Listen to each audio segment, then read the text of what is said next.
What's going on, vinyl community? It's Wes here from psychrocklive, and I'm back with another video. Quick update on things. Ton of contest entries have been put in now, and the subscribers are going crazy. So I just want to go ahead and thank you guys once again. But without a further, without getting too much into this video, I thought in the spirit of the contest, I would show another shredded record since everybody else is showing theirs. I was going through my collection. This is one I got for free, and I'll be honest, this might be one of the most shredded ones I've ever seen. This is Quicksilver Messenger Service coming through. I have another copy of this, a brilliant one. I saw this for free though, and I was like, if it's free, I'm just gonna take it.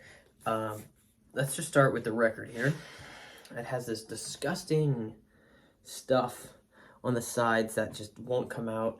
And it has a ton of scratches and extreme groove wear. I don't know if you can see it, but the record itself feels like sandpaper. The other side is decent, but this one is really, really gross.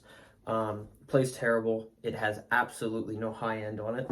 But the best part is, this is the really shredded part, is that it has like a quadruple seam split. So this is the rare, poster edition. It's completely split at every edge. It literally is like a 4x4 poster here, or 2x2 I should say. But it really doesn't get much more shredded than this. It is still one piece because of this seam right here. This would be a nice wall hanging. But this is just about as shredded as it gets. Anyway, guys, last video I posted showing some of my prog favorites. It went over really well. Everybody seemed to like it. I got good suggestions of new stuff. So I was thinking about my channel and what I've been posting, and most of the stuff I post is psych or classic rock related, maybe some hard rock sprinkled in there, no problem. But I just showed off some prog.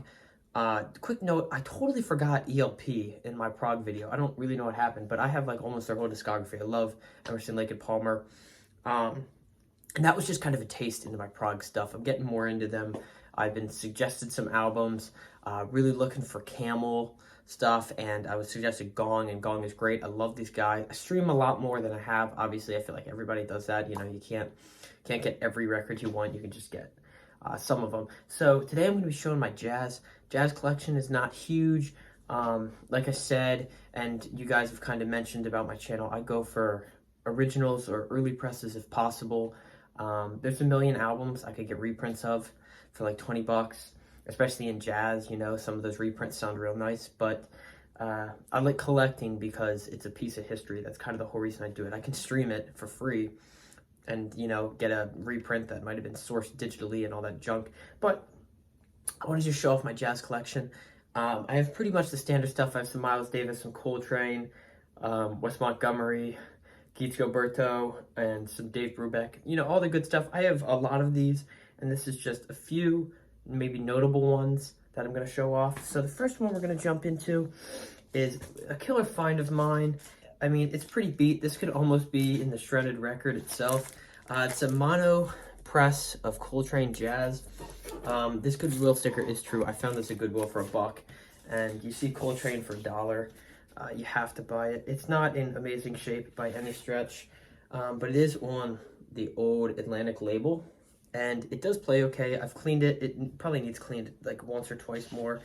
It's a pretty whooped copy, but for $1, what can you say? There's definitely some mold on the back. It's a rough one, but I think anybody here saw this for $1, they'd have to grab it. I mean, it's kind of one of those things, you see Coltrane for $1 with the record in it, you buy it, I could probably resell this for more than that. But yeah, this is a good record.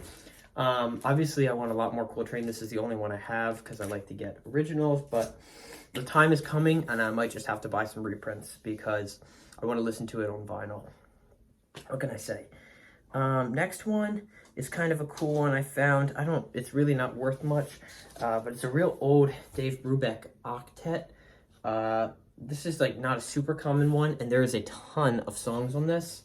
And the cool part about this is that it's originally on this beautiful kind of red vinyl. This is an early one. It might be mono. I don't see anything that indicates stereo, so I'm going to assume this is mono. Ton of songs. If you can see the grooves, There's just a ton of songs on here. It plays okay, sounds all right. I mean, it's a real old record on Fantasy. So I picked it up for like $2. I was like, hey, that's, you know, that's pretty cool seeing those old colored records. I think that, you know, colored records have become so common, you know, in modern day. Like getting black vinyl is probably harder now, just because everything's a colored splatter variant, neon, blah, blah, blah. But that, yeah, that's a really cool pickup. Next one is pretty much an essential for any jazz collection. Getz Gilberto, Getz, whatever you want to say. I think it's Getz. Killer album. I mean, this is just as good as, you know, this kind of stuff gets. That, you know, like, what's it called? Like samba style stuff. And he has an album called, like, I think it's called, like, Soul Bossa Nova. And that's one I'm really after. I've seen it a few times, but it's never been in good shape. So I'm not going to buy it. This is Verve Press. This is actually my second copy of this. This is pretty much my player. It's in nice shape, stereo press, but I did spend a little bit more, and I have like a super mint one that I play on occasion. But as far as a player gets, you know, a kind of common jazz album like this, it's always good to have a player and a beauty, you know what I mean? On that notion, I go ahead and I got the second one. This is really good too. I'm gonna say I probably like the first one more. Nice gatefolds. These are in relatively good shape. I didn't pay much for either of these. They're on Verve. And I really like these albums. I think they're cool. I absolutely love the cover. And I mean, you really can't go wrong with this stuff. Next one, we're going to be getting into some of my Miles Davis. I have more that I'm going to show here. But let's just start with the easy one. You guys know what it is. Kind of blue. This is a reissue on like the kind of Aerosmith style Columbia label. It was $10 though, and it's in fantastic shape. The record plays absolutely flawlessly.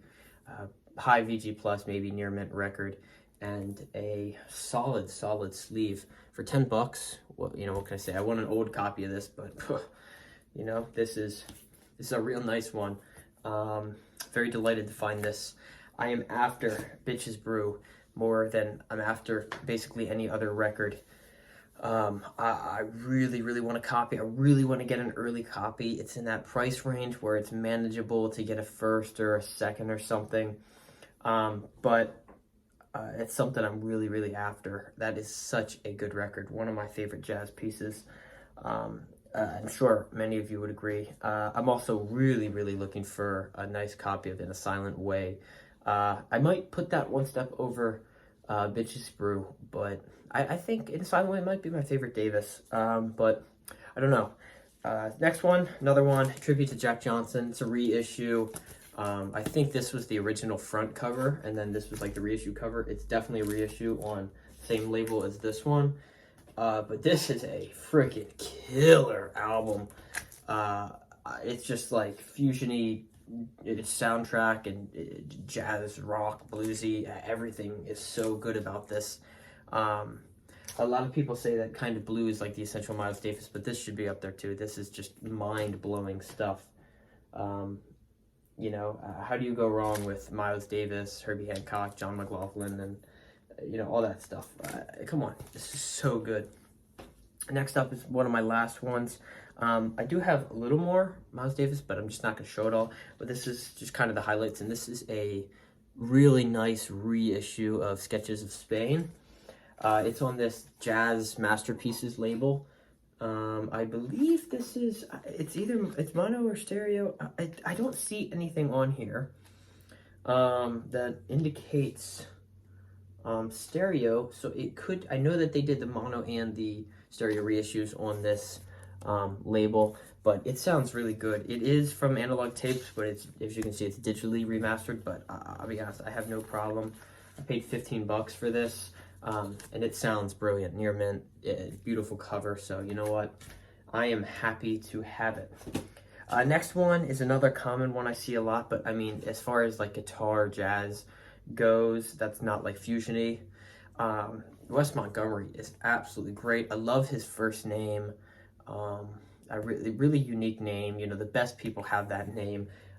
This is a $1 copy I got on A&M, and it's in pretty decent shape, I believe.